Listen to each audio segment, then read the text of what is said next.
possible, dude, that we could, when we start, have a theme song play through the computer or something? Like the one that Aaron made?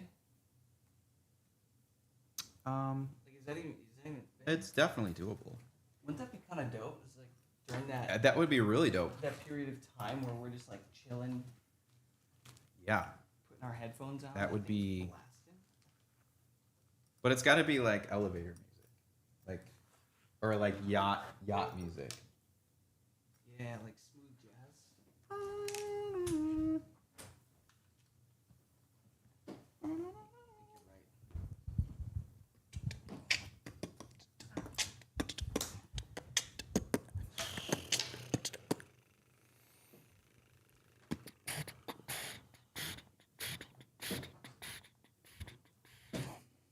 Annie said she's not going to make it this week. What?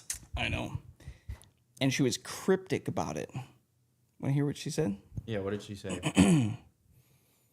And I quote, "I will not be in the call tonight, but for a great reason. I'm doing the bestest thing of my whole life." I was like, that's the Anthem Network. What party or what? is that not the Anthem Network? I don't. Yeah. Where is she? What is she doing? She didn't respond. She gave me nothing. I know. What's better than Sir Hall, being welcome. on an Anthem Network call? I know. Jacob knows what's good. Hey. Check 1, 2. What kind of mic are you running?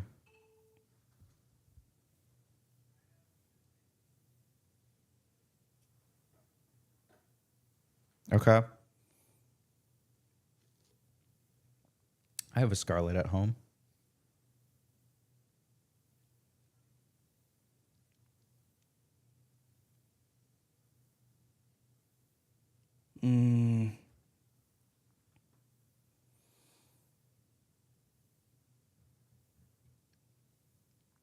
Those dang Scarletts. I have a Scarlet. You have a I Scarlet. have a Scarlett. Did yours break? The first one broke because Chad, our old bandmate, shipped it to me, and it got soaked. The box got soaked in the rain, and so half the channels didn't work. So I had to buy another one, even though I just bought it off of him. Bummer. I still have my other one. I have two. Wow. Trace, are you in a green room right now? Do you think you're better than us right now?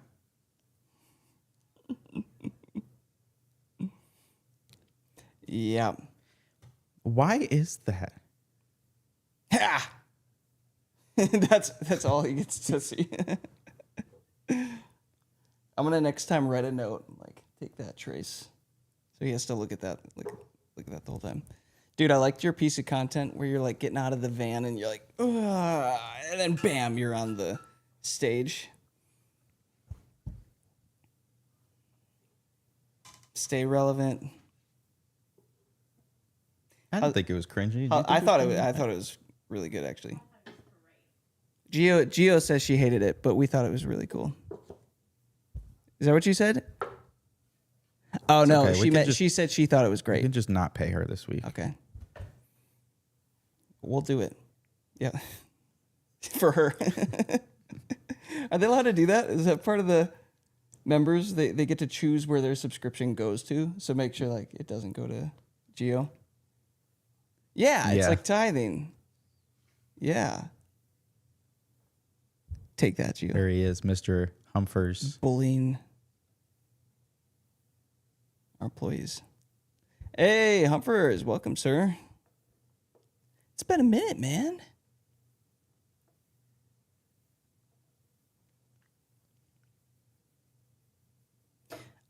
I randomly shot Jared a text because once again, this You sent happens it to the all wrong Jared, the didn't time. you? There is an I. There is an I. That is the difference between Jared Humphers and Jared Humphreys.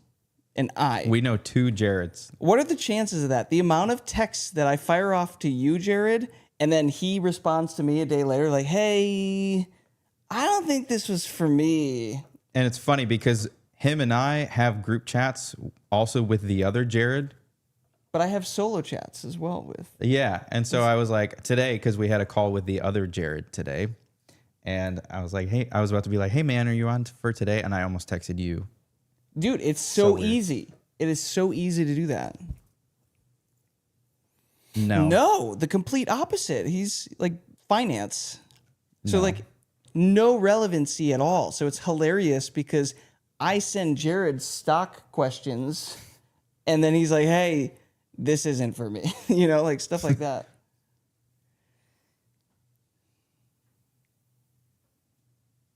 Freeze. Humphreys. Just an I. Yeah. Maybe you guys are related. Like maybe Would you end up be like the one removed? Like That's how what they I'm say saying. like once removed, but they remove the I?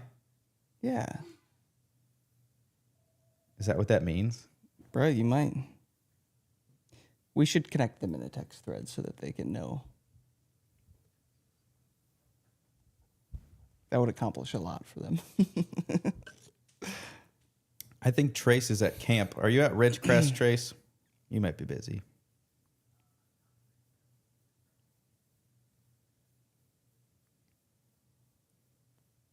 Oh. Very nice. Cool. How'd the van drive for the first trip? Dude. It looked baller. You stepping out of there, I was like, that's a nice van.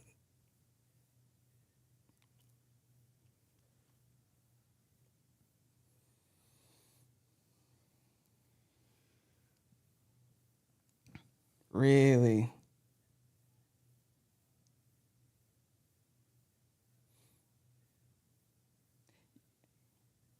Did you sleep well in the reclining chairs? Like do they actually let you sleep well?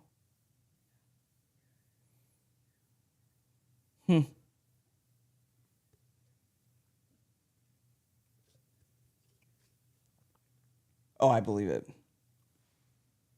We have to get a van. Just to sit in the parking lot.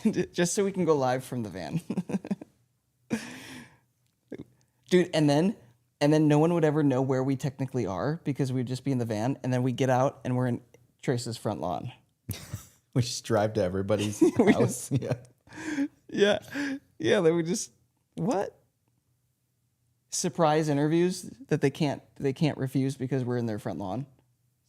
We're like, right. We actually talked about renovating a van and putting a little podcast setup in Once there. we have the podcast up and running, wouldn't it be funny if like we just show up places? That would be funny. I think that'd be great. This is the important stuff, guys.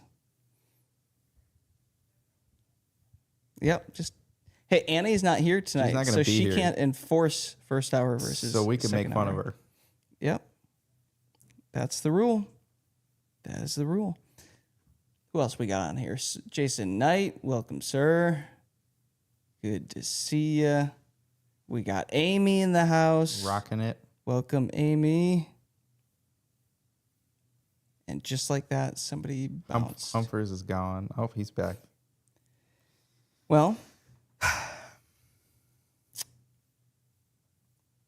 normally there's an Aaron on this call. See you later. Peace. Have fun on stage. You didn't want to hear He's the good. literally wearing his in-ears. Guess he didn't want to hear the good news. Oh, you did want to hear the good news. How much time do you have? 30 seconds?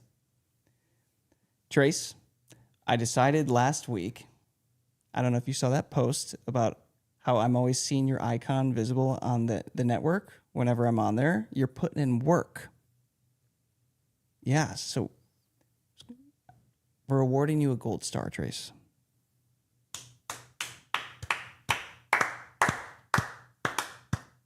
Are you up to 2? Bro. He's keeping track. Yeah, that was the first one.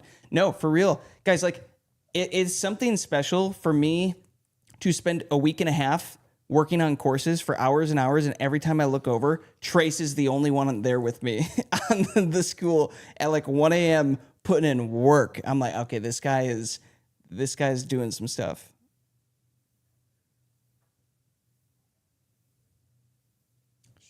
Well, Just take. he's like, Just take the star. And just run. take the star, Trace. Take the star. Take, Just get out of there. you're saying too much. Just take the star. Jason doesn't know that school sometimes glitches out Well- and your photo stays there. I was like, bro's putting in work. Okay, so we've decided to remove 2 stars from Trace for lying, trying to cheat the system. That's funny. He's back to 0. But no, we are gonna give. He's been putting in work. He's been hitting the start here courses and hitting all the basic stuff. Bummer that Aaron isn't here today. I'm gonna just shout him out. It's a busy season. What's up, Jarrell? Welcome back. I have to plug Trace's star in to make sure. Well, let's dive into it. Yep. Yes, sir.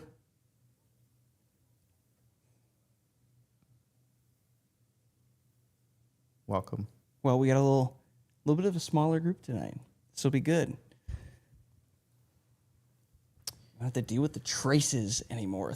Talking with goodness. Jarrell, and might be nice to, because we're talking about giving him a hot seat. That's what we're calling it.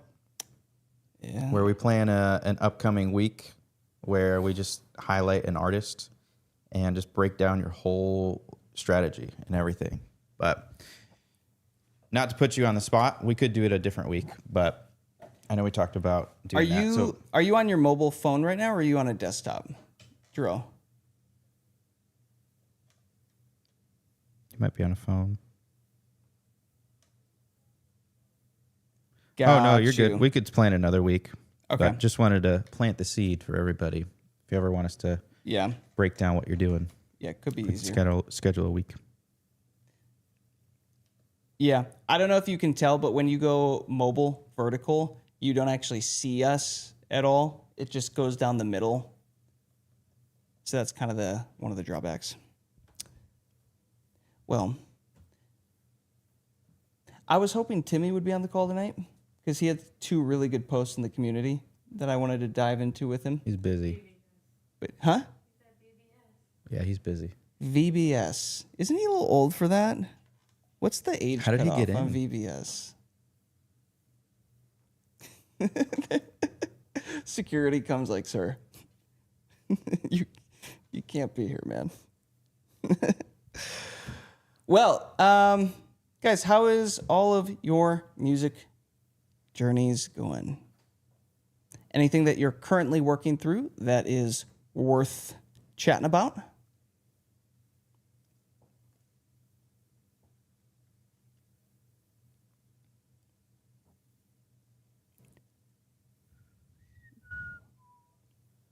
Yeah.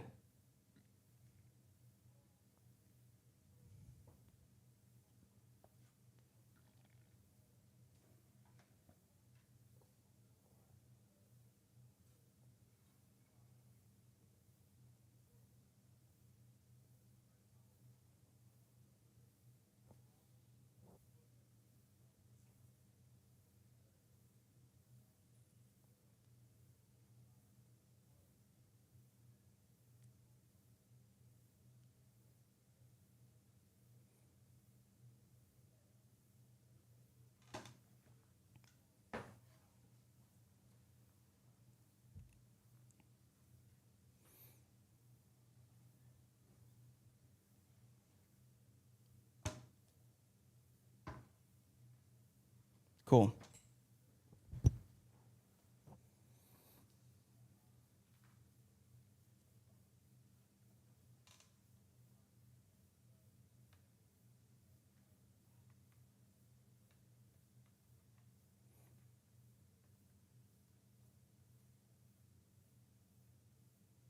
Okay.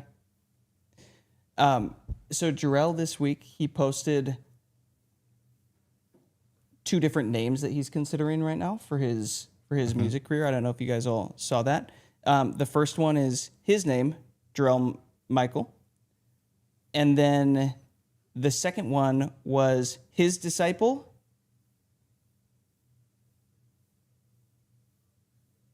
Oh, am I getting it wrong? Jarrell Michelle. Oh, that's way Dude, better. I've been saying Michael in my head since you've joined the group. Dang. Thank you for correcting me. Dude, that rhyming, I like Jarrell that. Michelle, that feels cool. The other name that he was in between was His Disciple. And I've kind of been thinking on it too, because from one aspect, I think His Disciple would come off like immediately, like, okay, we know that that's like a Christian brand, but also I might actually be leaning back towards Jarrell Michelle. That's where I'm at. I think that's dope. Yeah, Jarrell That is Michelle. a cool name. Yeah. Jarrell, have you looked on Spotify to see if anybody else has used your name that you're wanting to yet?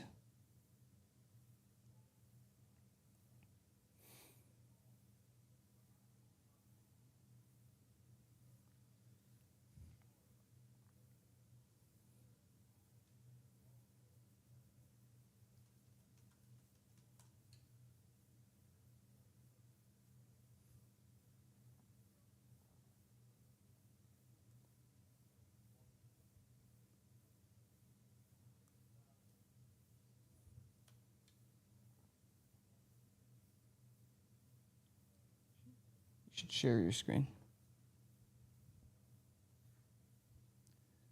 So this is something that we love These are to profiles. do anytime we are thinking about launching a new brand or a new artist name, is we always first search up the name on Spotify before we fall in love with the name, because every now and then we get really excited about a new artist name or brand name or collective name, and then we hop on Spotify and there's like 10 of them, and we're like, ugh, we're not even going to deal with it, because every now and then those people will upload music and then it accidentally goes under our profile, and it just kind of turns into a mess keeping that stuff separate. So that's why the first thing is like, okay, so are there any copies of There's Jarrell one Michelle? Jarrell. No. No Jarrell Michelle? No. You're in the clear. Hey, that's actually You, my impressive. friend, are original. What about His Disciple? Check that.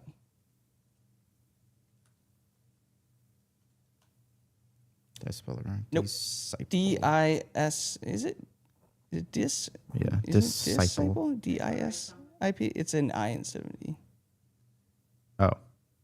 D-I-S-C-I-P-L-E. So one guy, his disciples. Plural. No, but no singular? No singular. There's his disciple HD. High definition.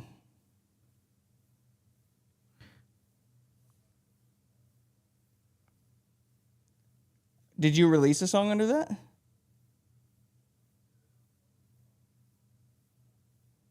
Okay.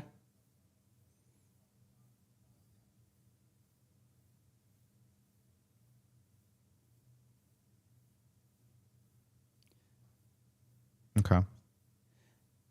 Yeah, I mean you're in the clear with both of those, so that's great.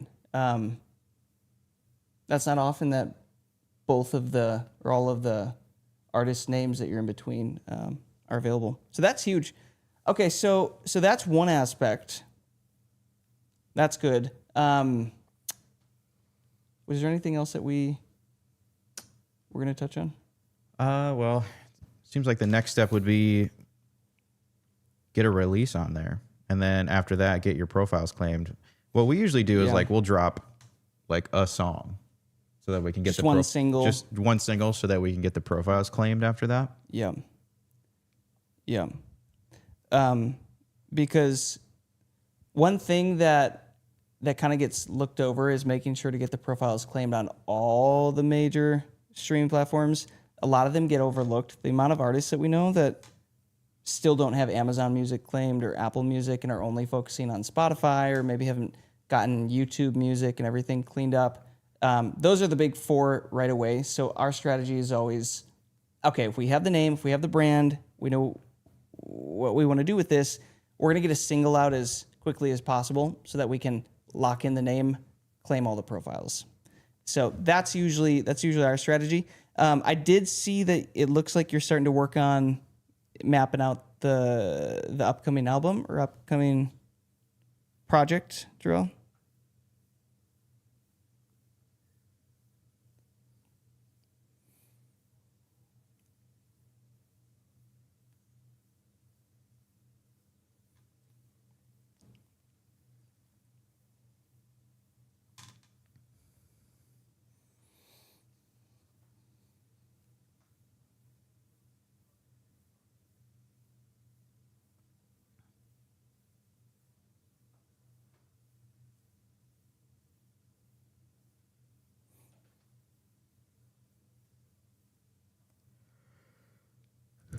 Okay. Cool. Are these are there any covers or are they all originals?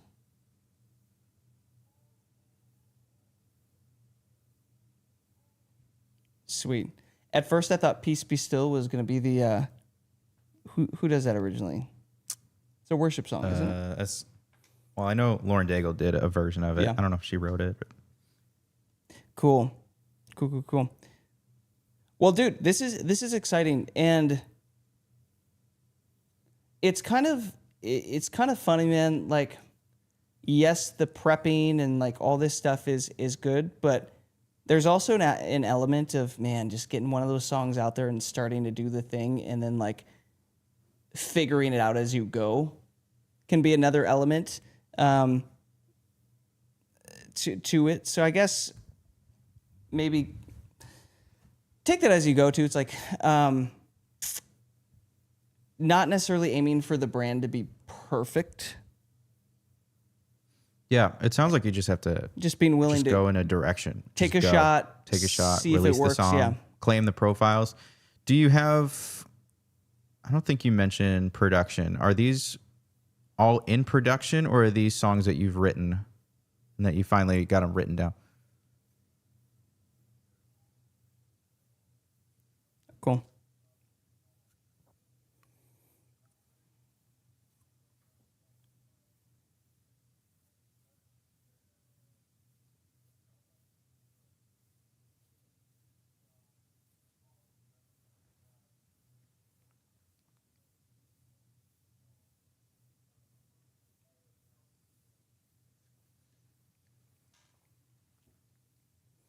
Cool.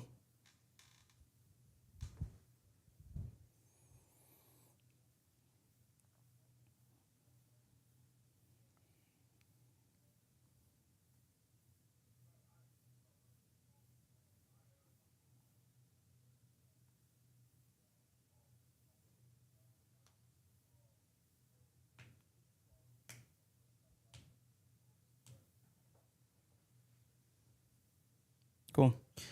So you found your producer, and you said, have you worked with them or no before?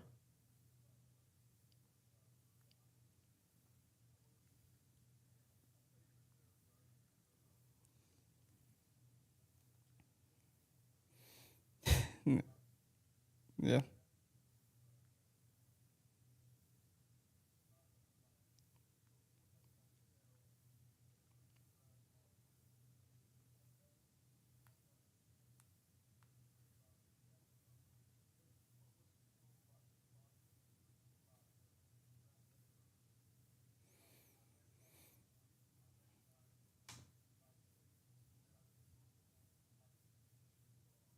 Hmm.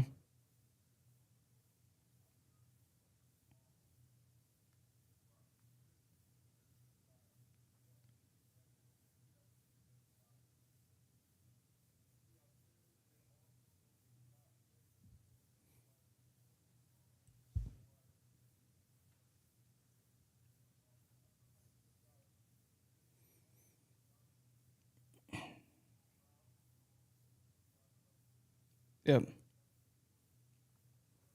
Yep. How are you doing on funding? If you find the producer that you like, are you able to afford all 12 songs in a relatively short time, Like or splits versus paying full, or like what type of strategy are you taking for that? Curious.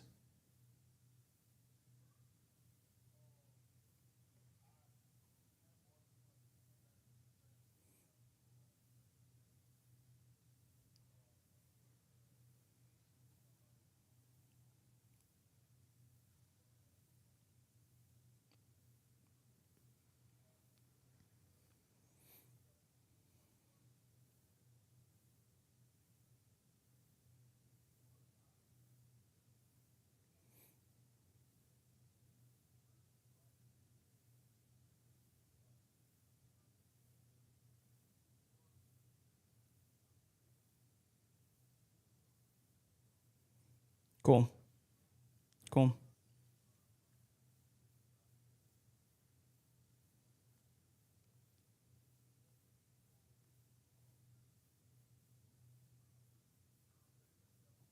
Cool.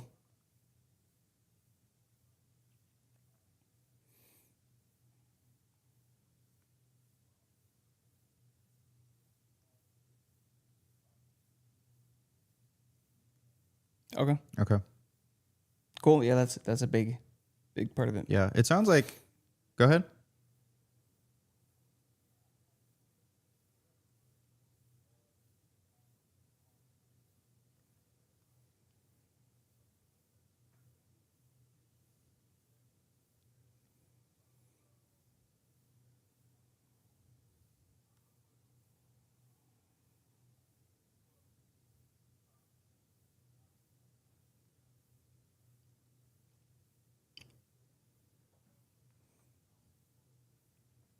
Yeah.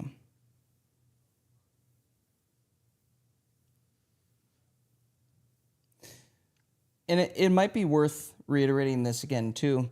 This project, Jarrell, we did this album for free because, we both leaned into individual skills that we had. I did the piano side of stuff. Joey would do the guitar side of stuff. We could handle all the arrangement, and then we cut a deal with our mix and master for the guy. So there's always ways to get creative when you have to, especially early on. And man, early on is when there's the most risk associated with releasing music, because early on, that's when you can drop a song and there could be crickets because the streaming platforms haven't figured you out yet. So yeah, if you can find ways to diversify some of that risk and not necessarily have to take that all on, and save that money for more of the marketing side of things, that's always a safe bet.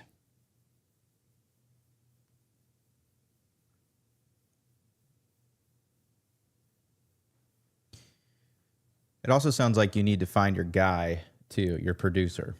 The go-to.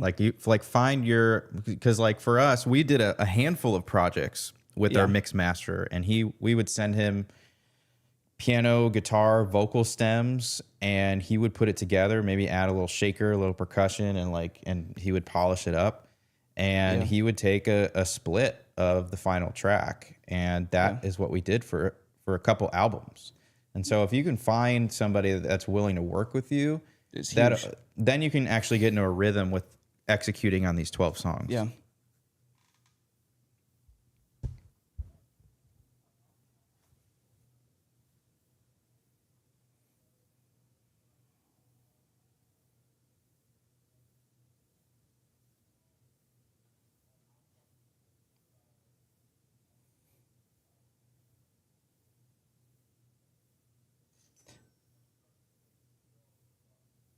Cool. Great, dude. And every producer is different.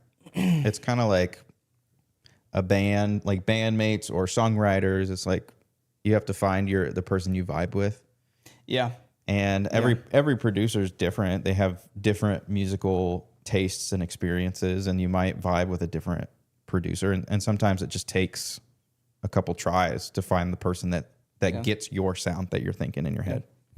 But all in all, dude, it's good to hear that you're motivated and you're moving forward with this. I know in one of your posts, you were just kind of mentioning that, man, you're you're finally feeling motivated, taking that initiation, like feeling inspired. Like that's huge. And hopefully this network kind of fuels that for you. Being around other people doing it, hopefully that keeps you going. So keep us posted as you're going along this journey.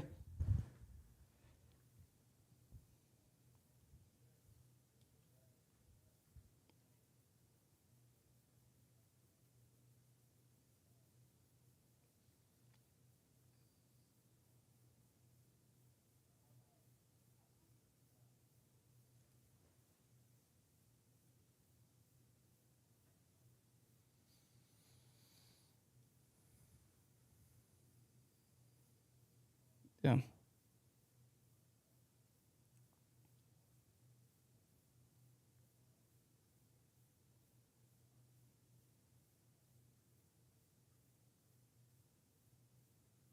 Cool.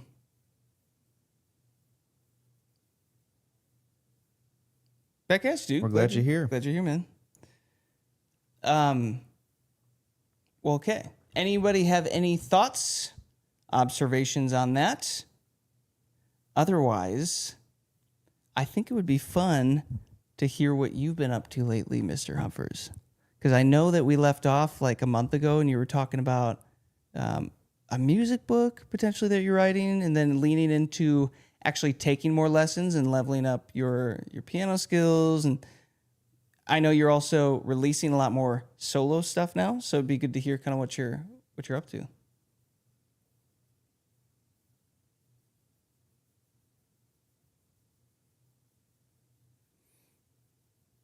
Dude, whatever you're working through, it'd be fun to just hear where your mind's at with it all.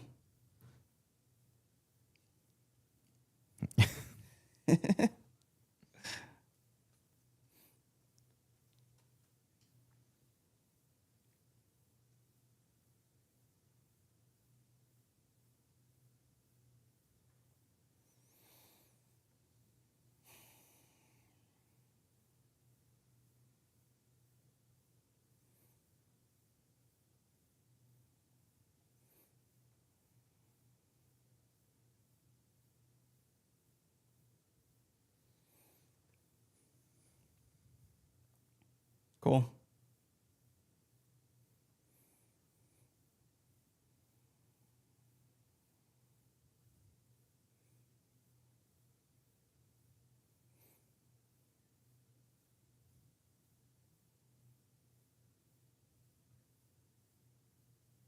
Nice. Bro, you and us both. Yeah.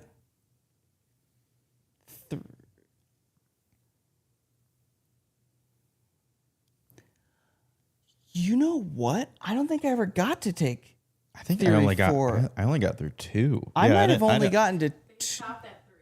I might have only gotten 2, dude. I might have only gotten the good stuff. We and only had bounced. we only had to do 2. Okay.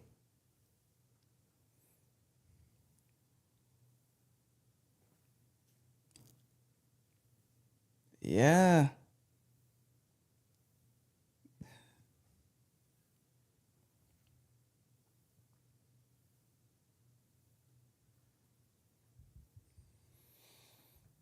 Yeah.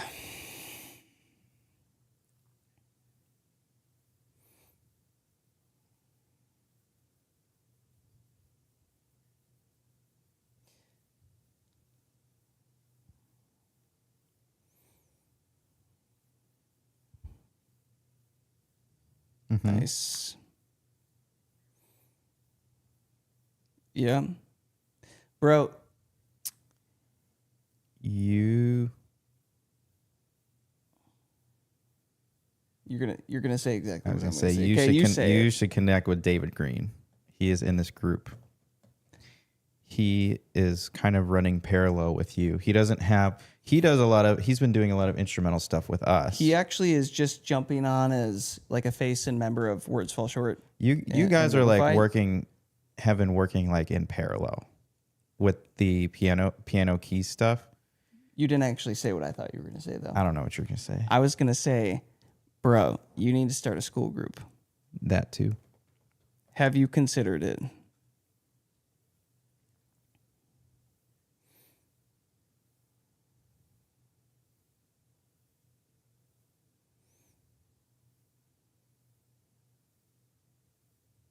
Okay. Mm-hmm.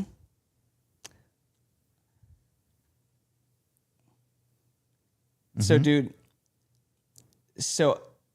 I would start the group right now. And this is coming from someone, I was in your position a few years ago. I had 10 or 12 students that I was actively teaching every week.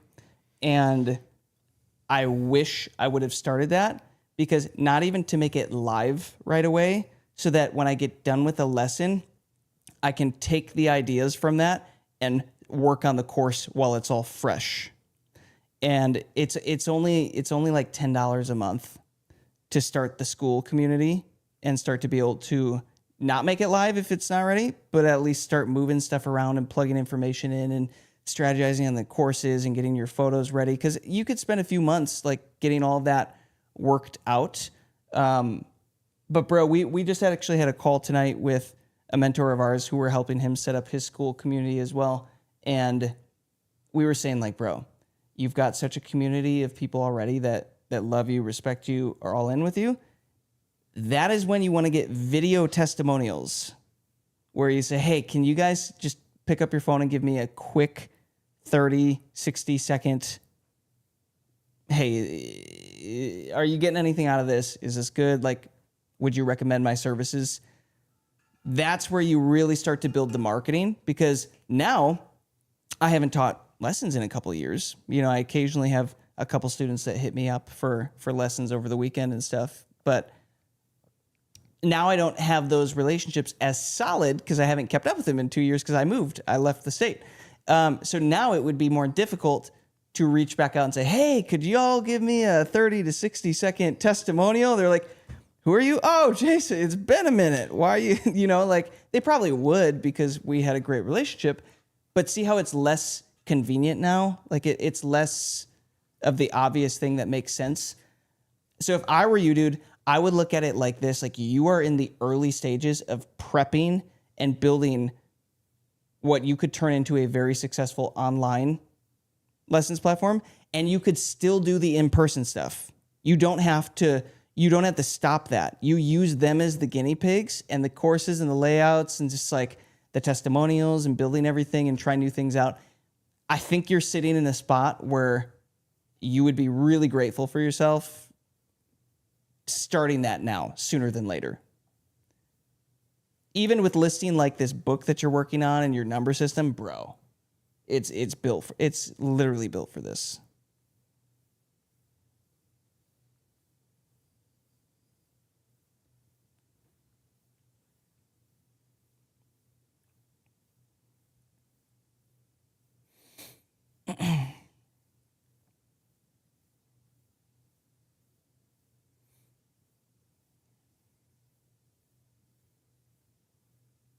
Yep.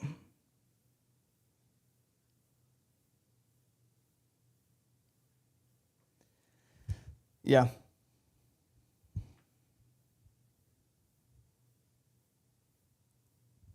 Good.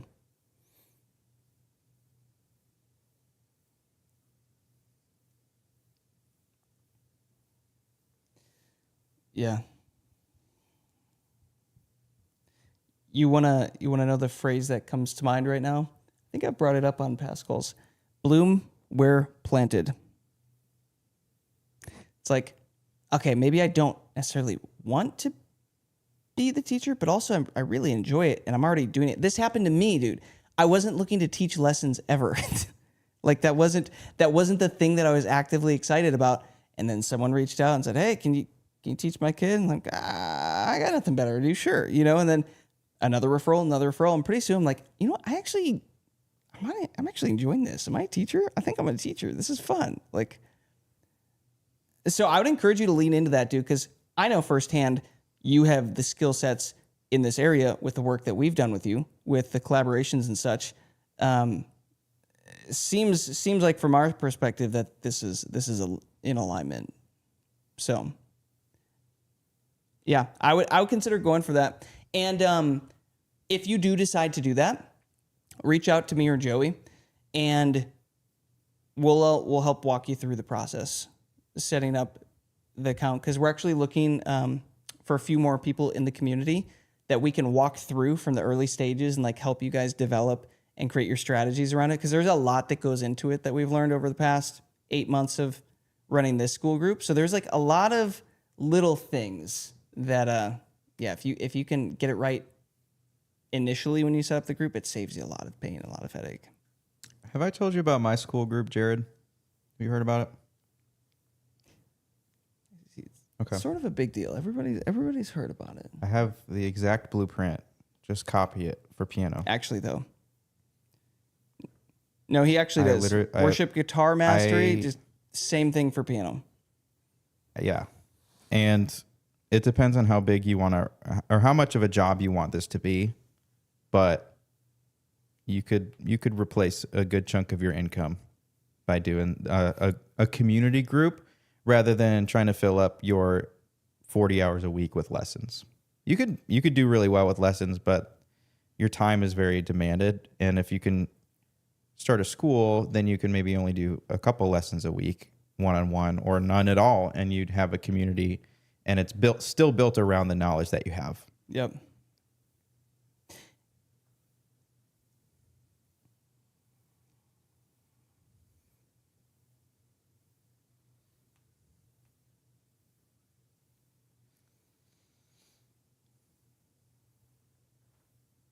Yeah.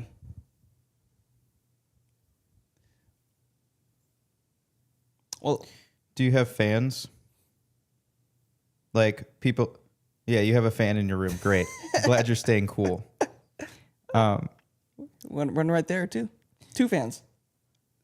I mean, the thing is, like, you have a bunch of music, so you could literally make lessons around how you play your own versions of your music. Oh, the content, yeah, for because days. As soon as you start making your content of here's how I look at Nashville numbers, here's how I play this song that I recorded and it's also on Spotify, you can tie in a lot of that together. And there will be piano players that are fans of you and how you play.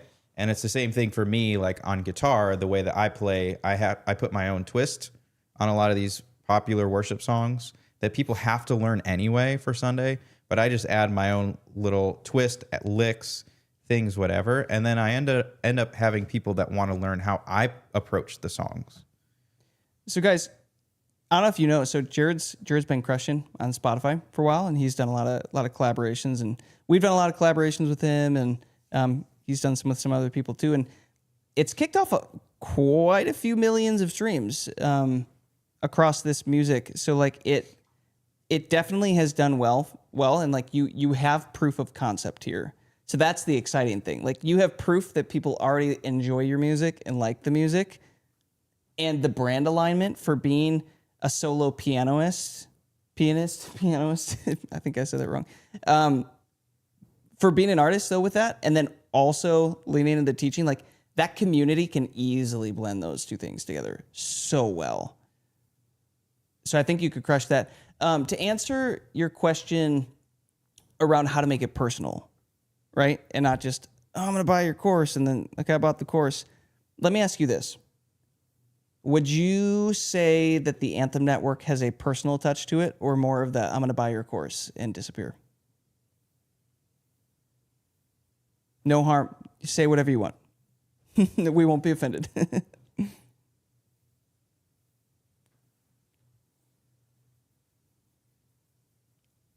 Yes.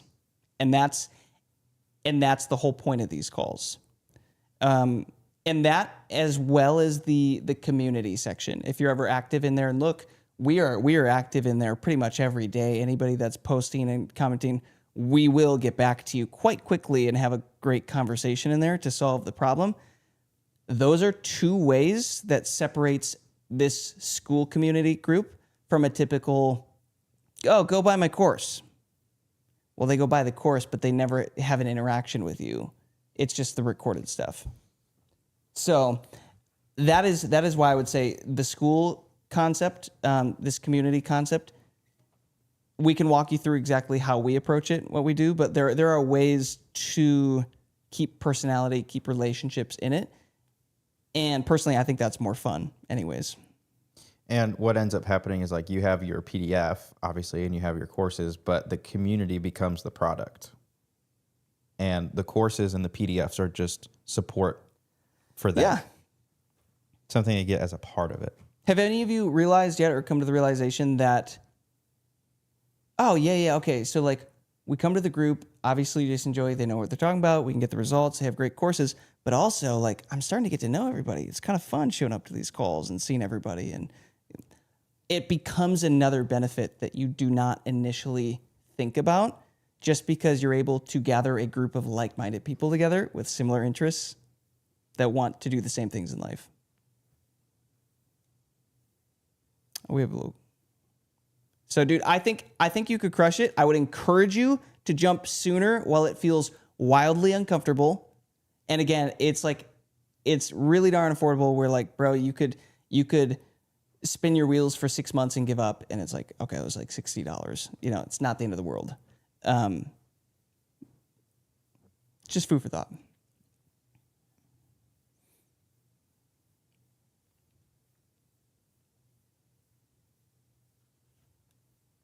Yeah.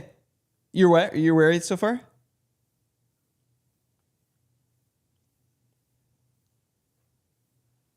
Sweet.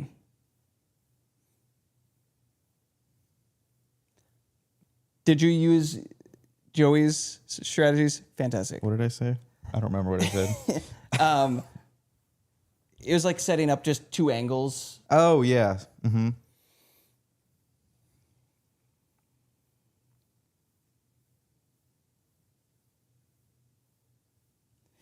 Perfect. Bro. That is actually a really good nugget for all these people who do. This is a gem. Y'all content. Pay attention to this one. So, like we said, we did a project with Jared. He did all the music. There is a company, a sheet music company, that wanted playthrough videos and the sheet music. So what he did was he made the sheet music and then recorded videos. And so they're basically playthrough videos, but they're, what would you call them? They're lip synced. Is that how you? I don't think he's. They're finger synced.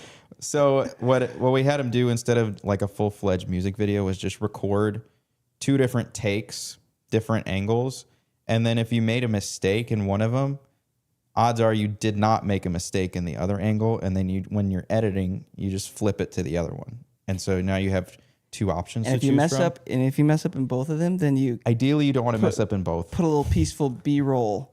Yeah, in there. Put a little time lapse.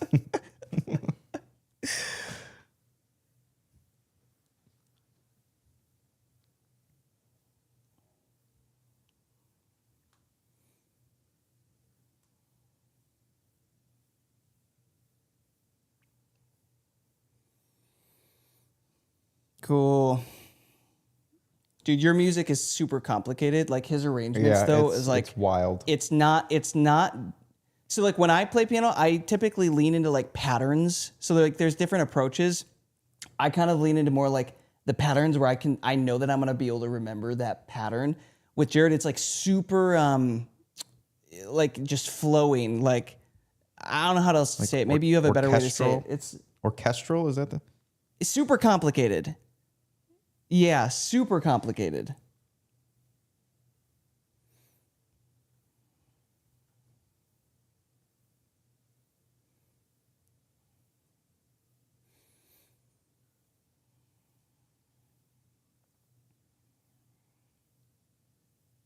Yes. Yes.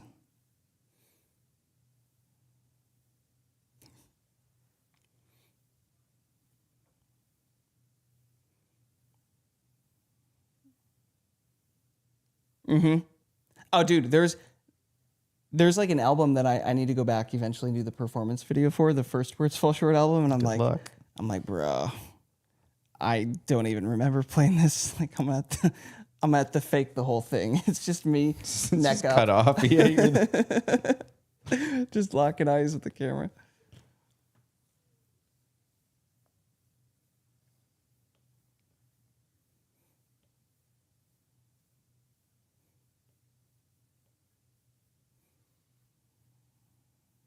Smart move.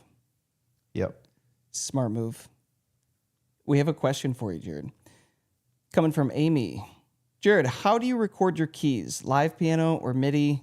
Do you have a piano software, i.e. Keyscape? Shout out to Keyscape. I love Keyscape.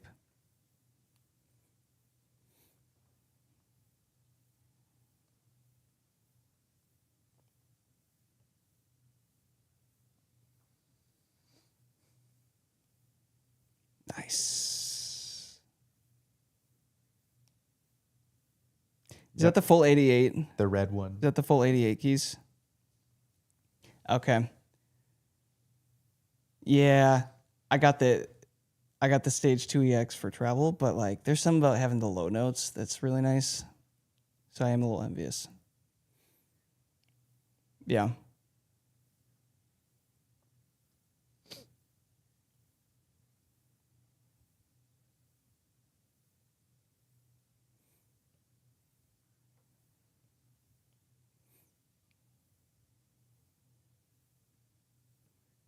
Hey, who else? Somebody was just talking about that Spitfire. Which one is it in Spitfire? Okay.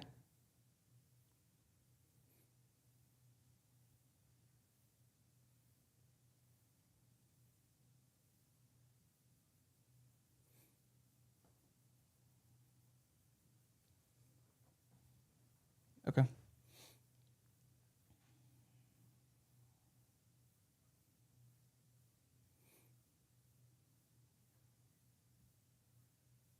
Cool. Sweet. Just crank the verb. Yep. Dude. It's awesome. This was a good conversation. Thanks for joining. Dude, I'm glad you made this one. Yeah, to wrap this up, I would highly encourage you consider making the jump into school sooner than later. I think you could crush it, dude. And if you do that, then we can start to have little powwow sessions with you and ourselves and Green, because we're already meeting with him, talking about his piano community and everything. So it's already top of mind for us. Could be good for you. Sweet. Okay. We'll make it happen. Thanks, dude. Anybody have any other thoughts on that? I think I'm good there. Thanks for sharing, bro. Looks like we had a few more people We have a celebrity. hop on. Is that a celebrity? We in have a the celebrity house? that jumped in. I think there's a celebrity in the house. Do you think he'll talk to us? Will the real Timmy Sheldon please stand up? Please stand up. Please stand up. Glad you made it. I wasn't sure you were going to make it tonight.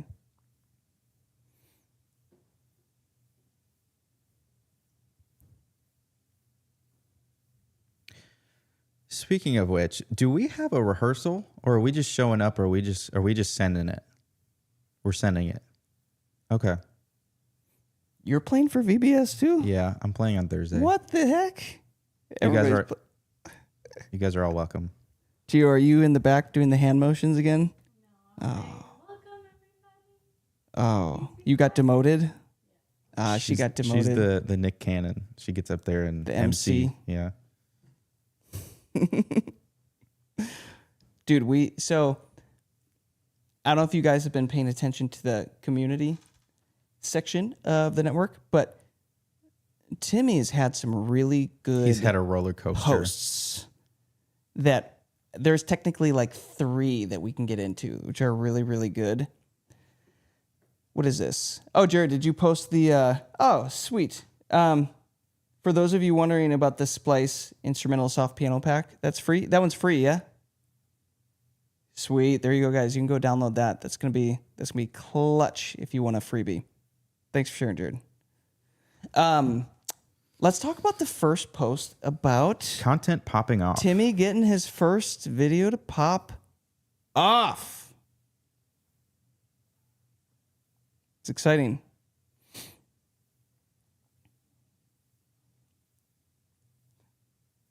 Let's get into that. Is there a code red or what? The building's on fire.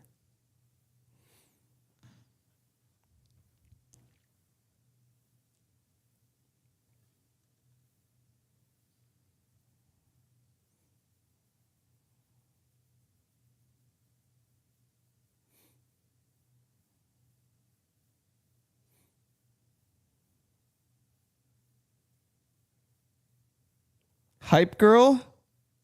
Wait, you hype people up? You're a hype girl? You never hype us She up. never hypes, dude. Get her out of here. She's like a hype down girl for me. Get her. She's a heckler.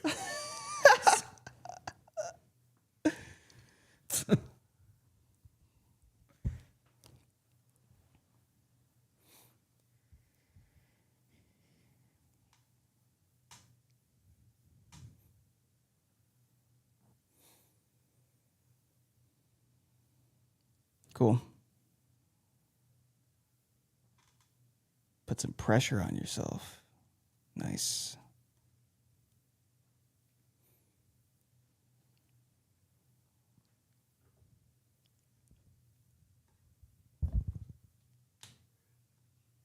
About to hit 30.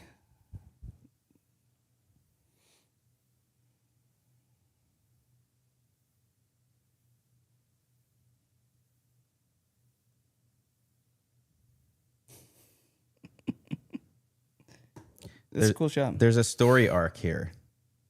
So what happened after this video popped off?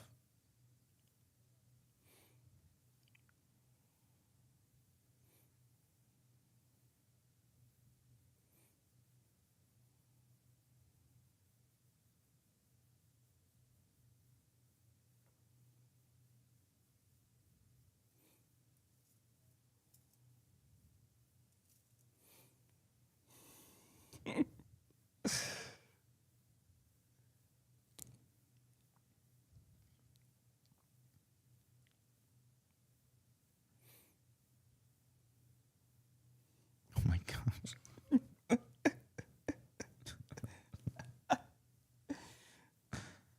Yeah.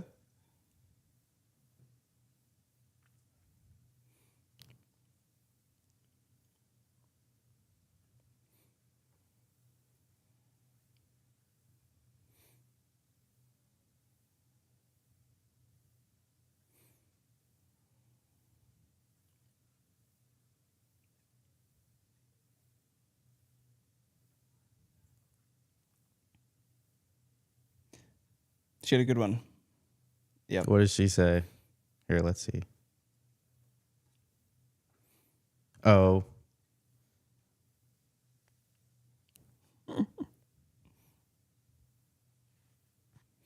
Mm-hmm. Saw that. Yep.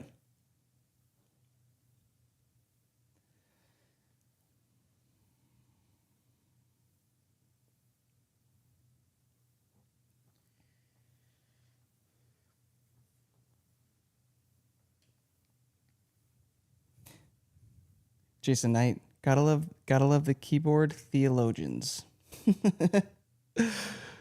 Everybody's very confident behind a keyboard. They'll say whatever they want. Here's something to think about though. I've kind of been working through this as well. This like, it's interesting. This need to like defend when people like not being understood the way that you want to be understood. Like at first, it just like gets you so angry because like, no, that wasn't the point of this. Like, why don't you know like. But I'm finding like the longer that I sit in that, it just derails me from creativity and like actually going and like doing more of the stuff to keep everything going. And here's one of the other things, and I know I commented this on your post, but it's this idea that it takes hot and cold air to make a tornado. That tornado being social media success, virality. And something happens when you start to get some arguments going in the comments, start to get some haters, and you don't delete them and you just let them be, it tends to get the algorithms triggered and actually get the video to do better and bigger and go help you go find more of the people that actually resonate with it. So it's kind of funny in a way. Haters can actually be fans in a way. They just don't realize it. They're like helping push the message out. Just something to think about.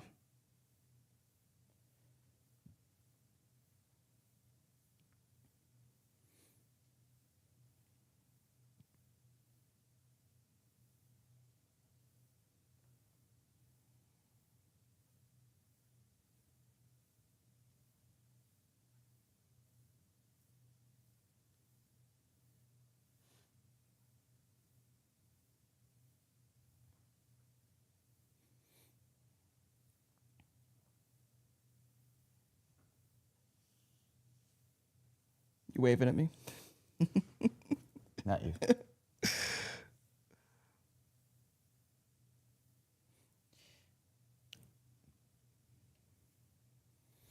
But even if you see like the comments here, it's making your fans love you even more. The fact that you're digging in and like willing to go deep on this subject, and you're making true fans here. And so this is the kind of the Forrest Frank method, where he will turn, these comments and create a subject out of them and then make another video. And it ends up making your fans love you even more. The guy's a master at that. He's really good. He's very good at it. Does this kind of give you some perspective too, though, when everybody's saying, "Oh, no, I want to be the big artist and I want to be the big popular one on social media." We don't think about what that comes with on the flip side, because we think, "Oh, it's great. We have all these fans." Nah, you're going to get haters. Not just like indifferent people, like some people are going to hate on you. And that is a weird thing to realize, that you are polarizing enough to create a fan base and people that don't like you. But man, if you really want to have the impact and the career that you want to, which I assume everybody here does, you got to be willing to lean into that and sit with it and become the next version of yourself that's actually okay with it and maybe even enjoys it.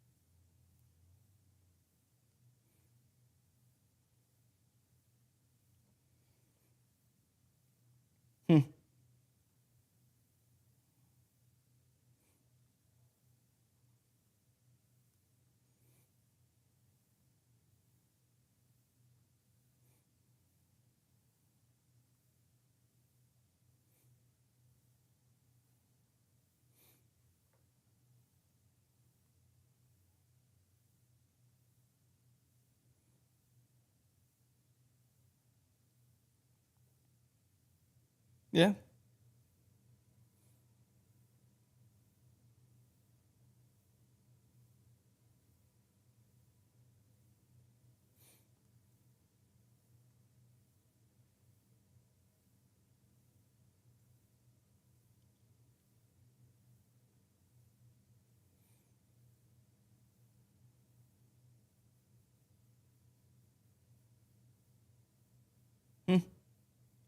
Yeah. That's one of your favorite, that leads into your advice.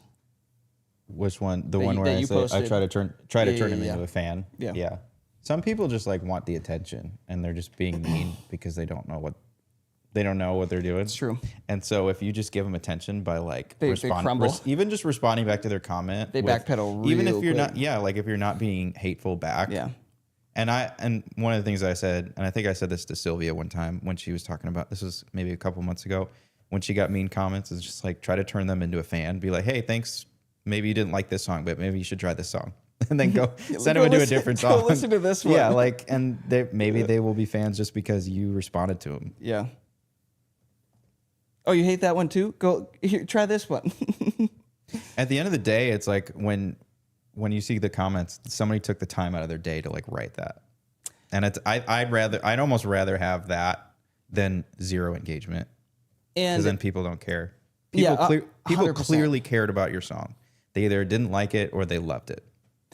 It's still engagement. And one other thing to remember, guys, is nobody ahead of you in life and what you're looking to accomplish is ever going to take the time out of their day to hate on you. It's something really important.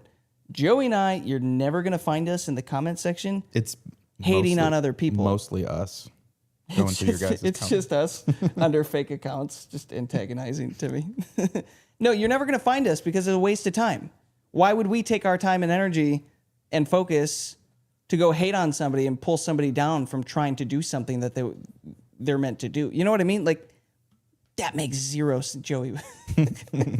Dana said Joey would. I heckle people by posting random gifs in the comments. Yeah. That's those are the good ones. Have you guys ever seen on Instagram the singing gif of the dolphin, the pink dolphin that's crying? Sometimes I'll post that on people's singing videos, and it's just like this giant pink dolphin that's like at the top of their comments. Guys, next time Timmy drops his next music video, let's spam him with dolphins. With gifs, singing gifs. Yeah. But dude, it is good to see you going all in on the content. Like, mad respect. Way to lean into that.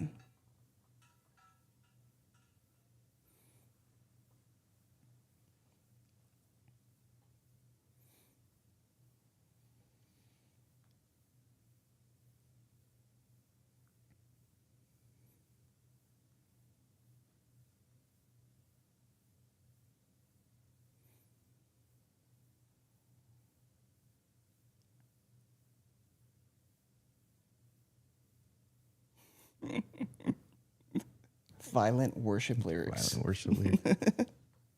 Very active. Is that a genre? Is that a subgenre of I mean, worship? he could- Violent worship? He could take that over, yeah. Yeah. Hey Timmy, we haven't told you this yet, but we have a surprise for you. I think we might have told him. Did we about tell you? this. Did Gio tell you? Gio told you. Joey I told think you. I told him about this. Oh, You Yeah. had to be there. okay. You had to be Then there. I wasn't there. We were on the worship team this past weekend together. Ah, so, you spilled the beans already. Okay. yeah. We're gonna. He was working on a praise house song with us from last year, probably last year. Yeah. Yeah. Um, Been that long. but we decided we're gonna cut that one with anthem worship and mass anthem and Timmy. It's gonna be a good one. Then we're gonna get all the haters. And we're going to get as much hate as we possibly can.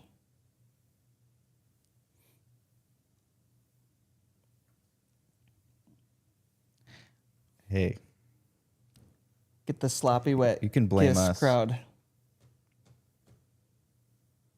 Again, there's people that love the sloppy wet kiss part, and then there's people that absolutely hate it. Yep. Yep. Can't win. Where do you guys land? Let us know in the comments. Are you a sloppy wet kiss or a what's the other one? Unforeseen. Unforeseen. Yeah, Amy. Yep. Dana.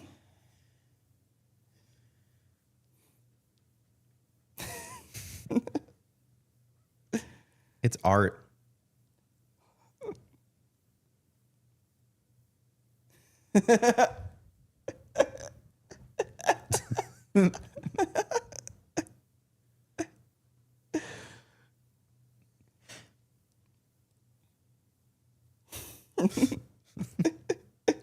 Unforeseen is like, gotcha.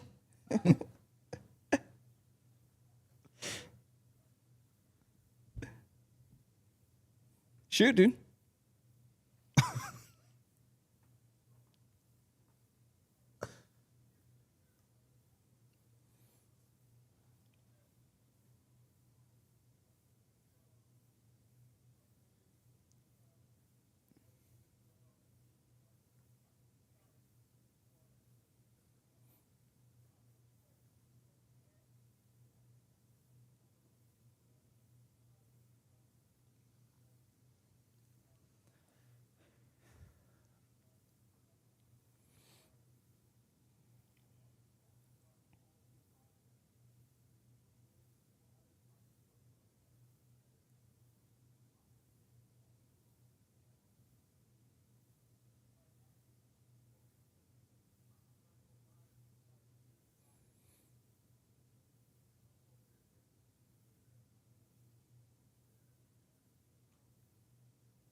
He's asking if you would style him. And I think you would.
It's a good answer. Just be Respect. you.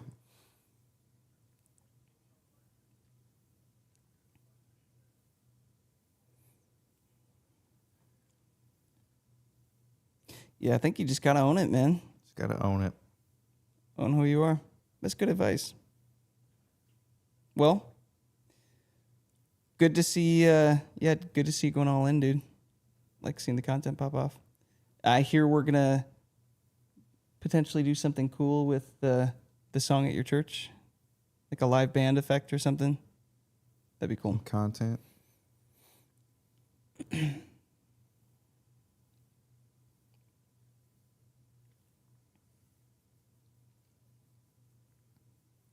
Talk about getting creative with the content, guys. This is what we mean. He's the guy.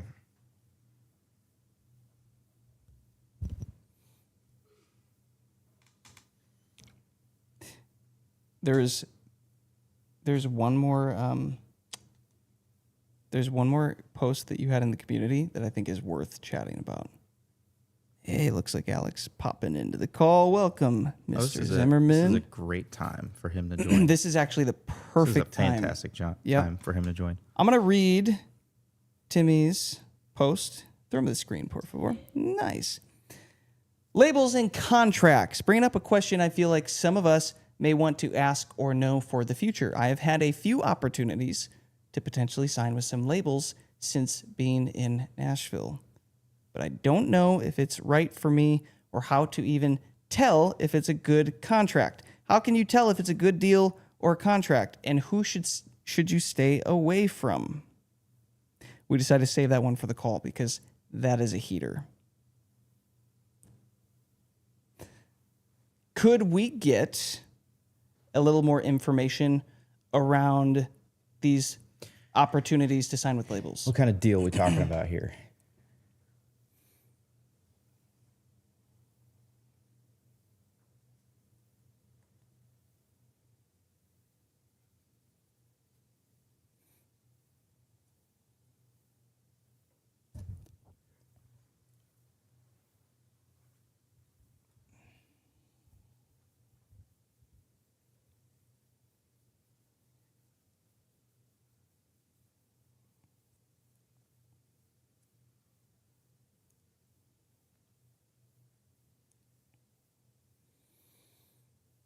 Yep.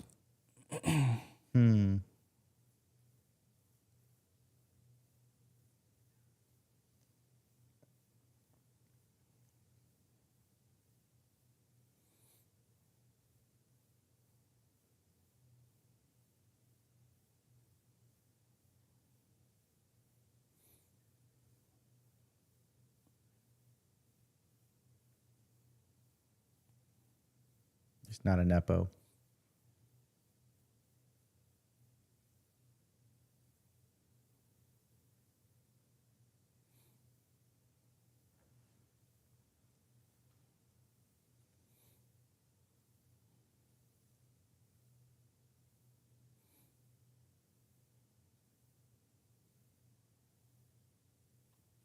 Hmm.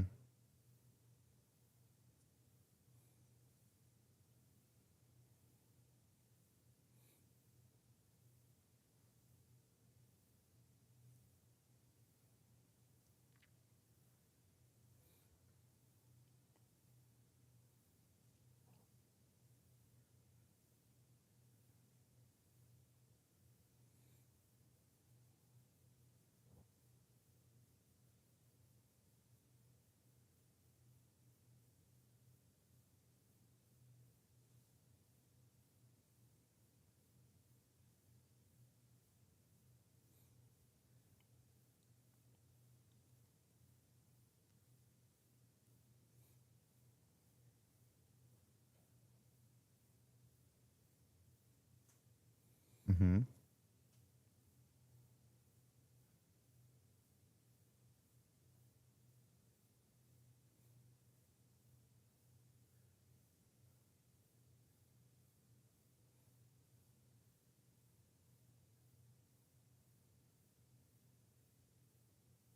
Mm-hmm.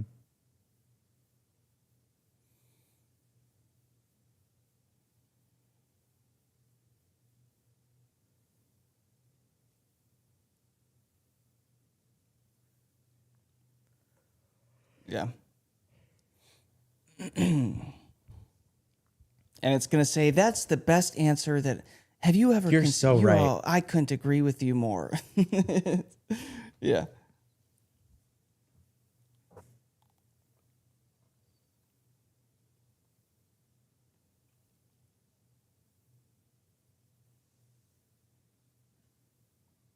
Yeah.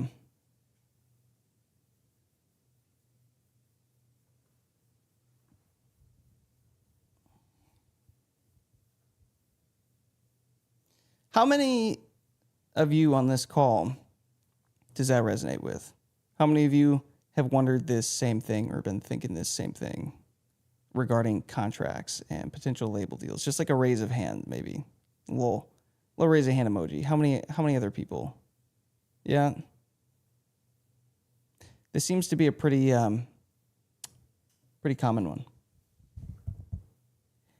I'm gonna be real because I know your brand and your writing style. If you were to sign any deal with any label, it better be a darn creative label because you will get squashed in a tiny little box creatively. And I know for a fact, knowing you, it's not the kind of box that you want to be in, like at all. What now? Because you are very creative with your lyrics. And I know a lot of traditional labels that would probably want you to fit the formula. And let's give a perspective of their, I guess let's offer a view into their perspective of why that would be. Mm-hmm. Why would a label want to box you in and not have you coloring outside of the lines, so to speak? Well, it really, guys, does come down to investment. So they're going to say, all right, we're going to put this amount of money into the project. What is the likelihood that we can first get that money back and then also make money off of it, off of all the time and energy that we all put into it? That is how they're thinking. Now, obviously, if you get into Christian labels as well, there is an element beyond that. But at the end of the day, they're a business. And if you look at most of these Christian labels, dude, have you looked at who they're owned by? Have you looked at the label above them that they're just a subsidiary of? And have you followed that all the way to the top? To the big three, Sony, Warner, Universal. It's actually pretty wild once you get on that rabbit trail, guys.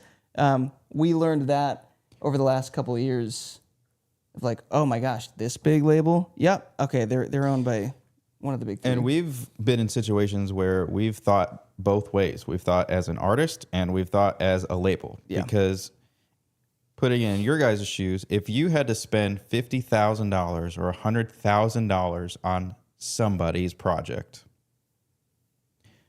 you want to make sure you make money off of that. That better be dang worth it. You can only miss $100,000. It better be worth it. You can only miss that so many times. You know, so you whiff that once, that hurts. You're essentially making a bet on somebody's creativity and livelihood and everything. And so I could see it from the other angle, being a company that has spent, what was the most we ever spent on a project? Like 40K? Somewhere on there, yeah. That was the most we ever spent on a project ever. And that was acting as the label. Yeah. That wasn't us back in the day. We were like, we will take this bet on this project because we believe in this project. And it's thinking about it from that way, we're thinking, okay, are the songs well written? Is it well produced? Is there a marketing plan? Is it going, like, we're doing the math in our heads. And that's just us as a small label. Bigger labels think a little bit differently. We talked about this earlier, where they'll sign 10, 20 artists and then drop most of them because they're trying to get rid of a little bit of money. Or they'll bet on one or two making it to there's make up games for being else. played, but it's like how with an album, guys, you'll release the album. It's like typically there's one song that will stand out and you go all in on that one, and that recoups the album. And all the other songs, they're kind of losses to find that song and support that song. Labels do that as well. They'll say, hey, we're going to sign 10 artists this year, 10 new artists. We're going to bet on 2 of them making it that we can go all in on, and the rest kind of get shelved. So that's the game. You want to be really intentional who you decide to sign with, guys. You better have some like rock solid proof of relationship and knowing what you are signing. So that's the first element, is just like knowing what that deal looks like, because now we could get into a little bit of the contracts themselves, Timmy, because this might be good for you. Number one, you're going to want to know what an option is. Any of you know familiar with what an option is in a contract? So it is a little clause in there that's going to say, hey, after this album is complete, we have the option to do this X more times under the same exact deal. And if you sign that contract and you get done with that album and you're like, I don't really want to do this anymore, they might just be like, well, actually we do. So it's happening because you signed a contract, AKA they get to renew this for, if it's a 2 option, they get 2 more rounds. If it's 1 option, they get 1 more round. But think about the time delay here, because this is exactly what you were saying, Timmy, where you've got friends who are in deals that want to get out. They can't do the creative thing until they get out of the deal, because guess what? They've got options on their contract, meaning they have to fulfill them. And if the label's like, no, we still want to take another round with you. Well, here we go again. Got to finish that out before you finally get to the end and you say, okay, I want to be done now. And then if you were exclusively signed to us as an artist and we were the label, and at any point we decided just not to move forward with the projects, we could shelf your projects whenever we wanted to. That's what happens and a then lot. You never get to release music during your time. We can like halt your projects if we wanted to. And you not lose. Us, by the way. That's not how we roll. No, but in this metaphor, in this analogy, I'm saying like the other thing too, like it could be a great thing. Like you might have had your first album pop off like really well, and we're like, we're just gonna ride that for as long as we want to, and you're not gonna release music for the next 3 years until that album dies. You're gonna tour that thing until it falls over. Why? Because it takes X amount of dollars and work to get that thing at that level. Or here's another example. You finally get a song to go to radio. Well, guess what? You finally got onto radio. The next album, they're not going to risk pushing another one that could bump that one out. Oh, you know, like they don't want another song of yours to compete or kick that other one off, if that makes sense. So it's like, we're just going to let it ride. We're just going to milk that thing. And you might be performing that song for a lot of years. But you got to be okay with it, because then it's like, well, I wanted a song to pop off. I wanted the career. I just give up the creative freedom. So that is the balance. It's like, if you bring on a label, bring on a team, investors, partners is what they are. If they're putting money to finance the thing and bringing their business and their relationships and their time and their energy in, you now have business partners, and that costs something. And usually that comes in the form of creativity. Thoughts on any of that?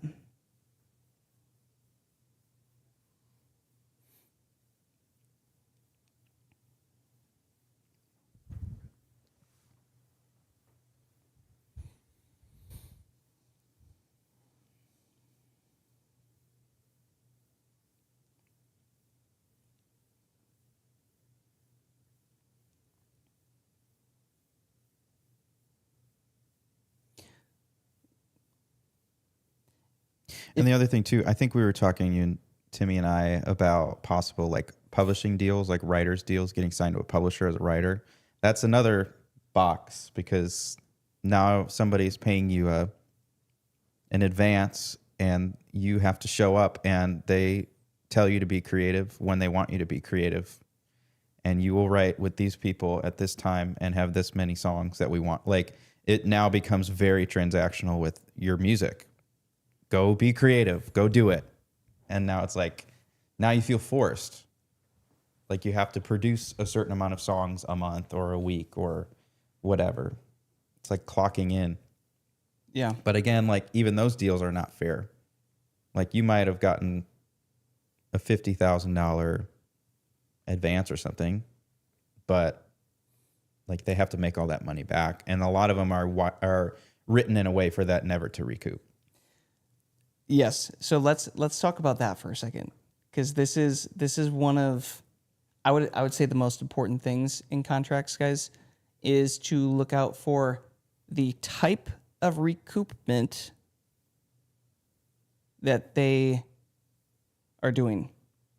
Now, here's an example. Let's say you get signed to a legit deal. They put $100,000 behind you for a project, the branding, the marketing, the thing, right? The big debut, the launch. And you sign this thing, and we're going to say that you signed a 90-10 deal, meaning you're going to give away 90% of the revenue and get 10%. This is not unheard of. I know that sounds insane. It sounds crazy to us too. But that's a thing in the industry. But here's the thing, guys. This is the kicker, and this is what you need to know. What are they recouping off of? Are they recouping off your artist cut, or their artist cut, or their royalty, or the thing is the whole? What are the rules? Because this is where a lot of labels and like pretty sketchy deals happen. They'll say, "Oh yeah, okay, we'll call it a 90-10, whatever," but you have to recoup that $100,000 off of just your 10% royalty. Meaning, you don't have to recoup $100,000, guys. You have to recoup $1 million just to get out of the hole, out of the red, to start getting paid. But the thing is, if there is now an option on that contract, the second that next album, or the second that album, that project is about ready to break even, they could, if they want to, say, all right, now we're going to exercise the option for the next album.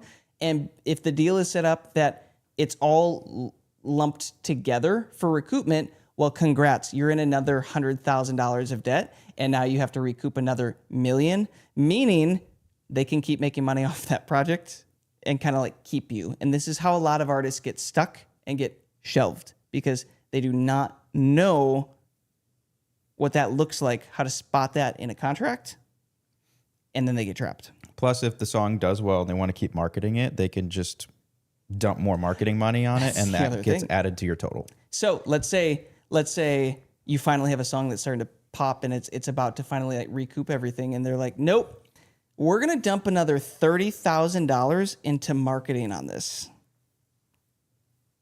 Well, congrats. Now you have to recoup 30 times 10, another $300,000 because they want to push it more. And don't get me wrong, there might be benefits here, guys. They might be able to get you on the tours. They might find ways for you to make money on the tours, or like your status, your audience, like things are going to grow. There might be benefits, but you just need to know you might be stuck.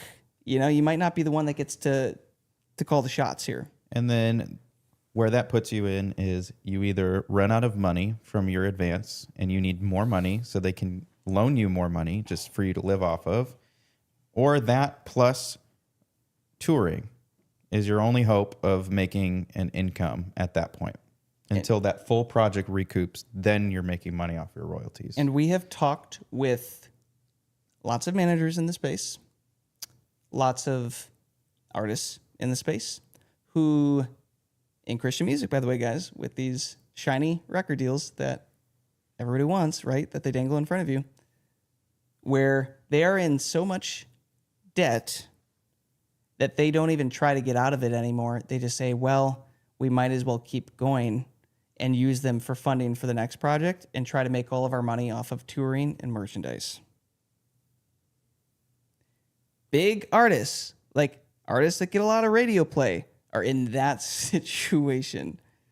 And it's like, on one hand, cool, they have their dream career, but on the other hand, it's like, what would have happened if you would have learned the industry, learned the rules of the game, spent years learning how to create leverage, build all this stuff up yourself so that when you do potentially sign a deal, you have leverage to get a much better deal and you know what to look out for.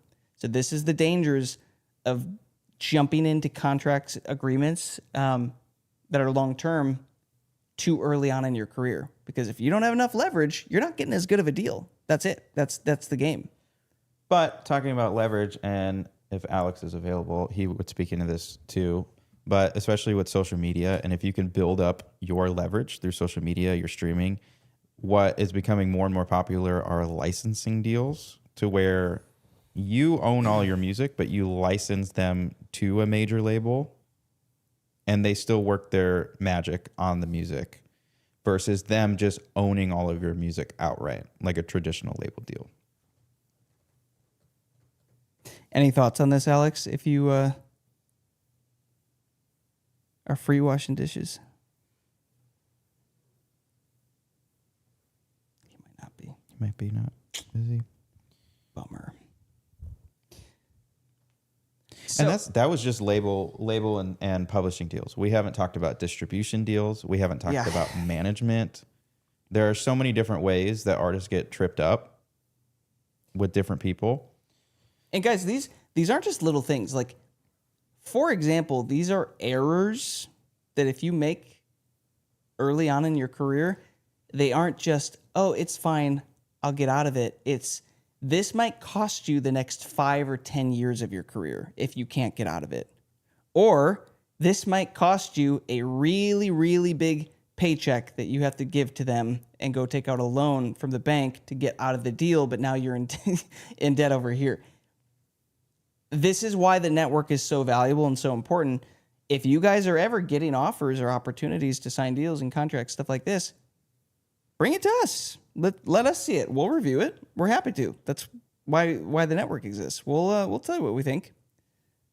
And this is the very reason, guys, why we have set up our record deals that we make with artists to be significantly different.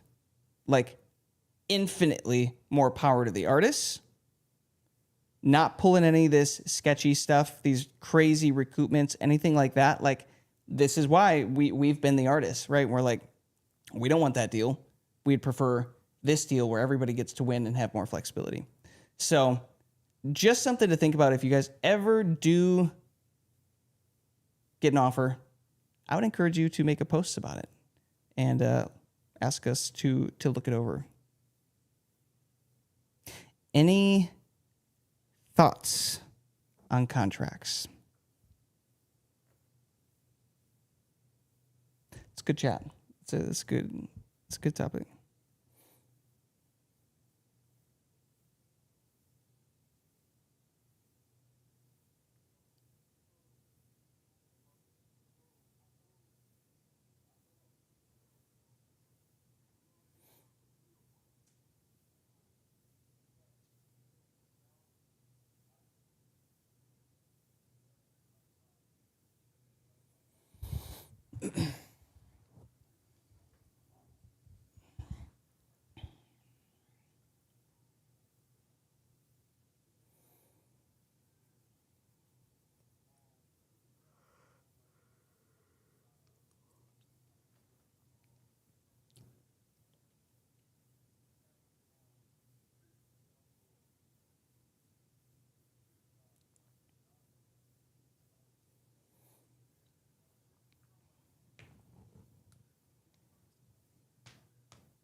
Yeah.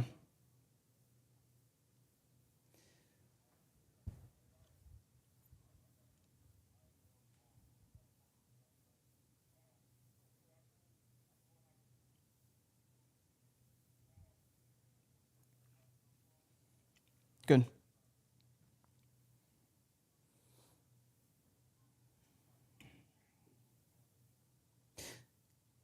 And I think the key here, guys, is knowledge is power. If you know what to look for, you don't have anything to worry about, right? Just take your time, review things. You're in a network of other people that'll help you out, right? So that's the thing. It's like, if you do get offers, you don't necessarily have to approach them with fear, but you do have to be aware of how the world works, and that this music industry, you are swimming with some sharks, and they don't always look like sharks. Sometimes they look like friendly little dolphins, and then they get close and they're a shark.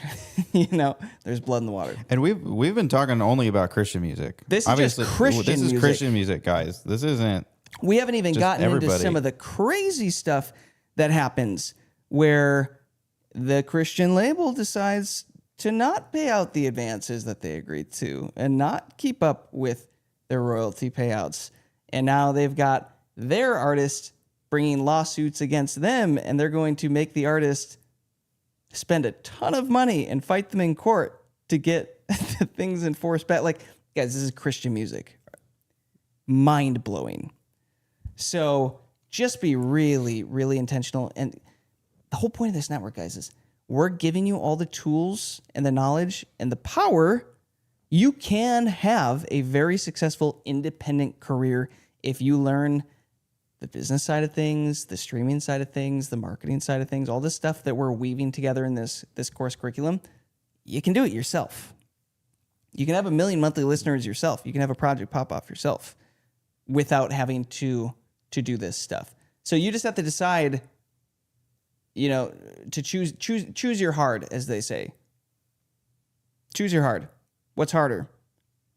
Putting in some work now, challenging yourself, becoming a better version of yourself, learning to push yourself and learning marketing and the stream platforms and all this stuff. Yeah, that's hard. That's difficult.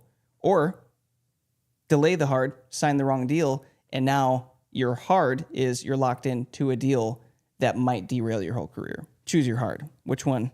Which one do you want? I'll tell you which one we chose. We chose the first. So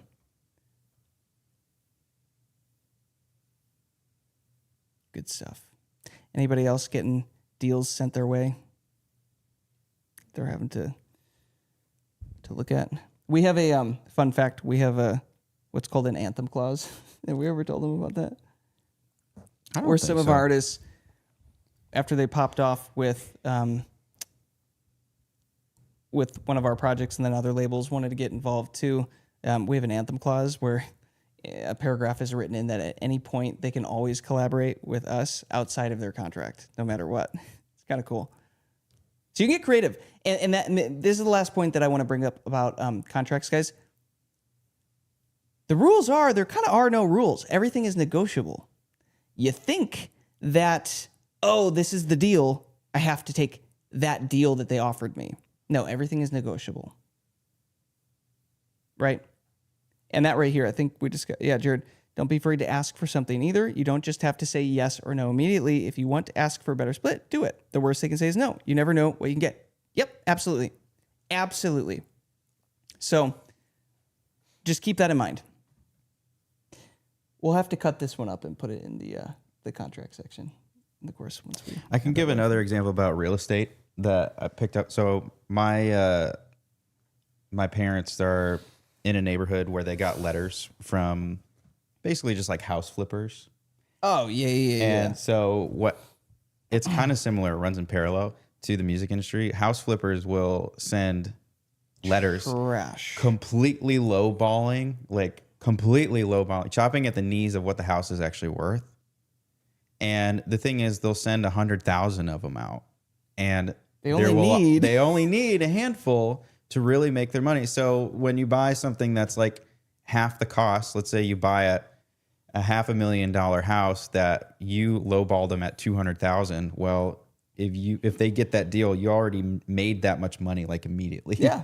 So think about it like that, where they're just playing the law of averages. So the labels are doing the same thing. They can do the same thing. Managers can do the same thing. Distributors are doing the same thing. It's like they just need a couple suckers that don't know what they're talking about, that think they deserve more than what they bring to the table to sign that deal. Like, there are people that just exist to be like predatory like that, and it's the same type of thing. That's why you have to know what's a fair split, what a recoup structure typically looks like. And what leverages? What do you bring to the table? What are actual metrics in your music or your social media or your streaming or your cash flow or like whatever? Like, how do you bring that to the table to get a better deal? And the more you sound like you know what you're talking about, the better deals and better offers you're going to get. Facts. And again, this was just a conversation around record deals. We didn't get into management deals. We didn't get into distribution deals. So we can talk more about that maybe another time.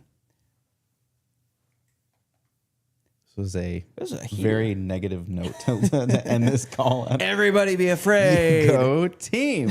I need some ice cream. I need to go get some ice cream. We need enough people in the Nashville area so we can go get ice cream after these calls. That would be ideal. One more question for you guys before we wrap.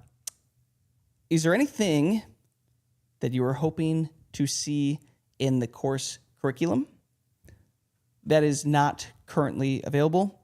We are currently reworking the social media course, adding a lot of cool stuff into there to beef that thing up. And we're still working on the internal foundations around belief systems, how that impacts your career. Those are in the works right now. Is there anything else that you guys are like, yo, it'd be cool to get more support on this thing, because one of the benefits is you being in the network, we are building the curriculum around your guys' needs in real time.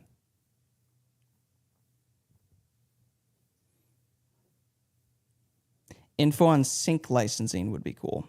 Okay. We've got a little bit on that in the funding course, I believe, Jared. If you go through that, we get a little bit into like microsync and normal sync deals, but we don't have a dedicated section built yet on that. But there, we could go deep on that and like what it looked, the popular companies and what it looks like to do those. Okay, that's a great idea. And for you too, Jared, like sheet music and stuff like that, it could be a great opportunity. Cool.